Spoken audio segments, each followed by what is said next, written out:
Operation tiger व्हेंटिलेटरवर गेले आहे का?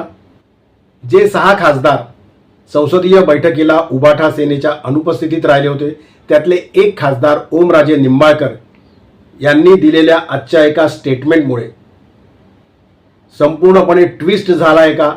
महाराष्ट्राचं राजकारण या ट्विस्टमुळे कुठे जाणार आहे? केंद्रातल्या राजकारणावरती याच्यामुळे काही परिणाम होऊ शकतो का?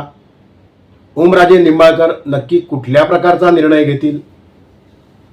ओमराजे निंबाळकर यांनी घेतलेल्या निर्णयामुळे महाराष्ट्राच्या राजकारणात आणि केंद्राच्या राजकारणात देखील कुठला ट्विस्ट निर्माण होणार आहे? पवनराजे निंबाळकर यांच्या खून खटल्याच्या लागलेल्या आजच्या निकालामुळे ऑपरेशन टायगरवरती एक वेगळी रिपरकेशन्स निर्माण होणार आहेत का? ते मला तुम्ही नक्की सांगा.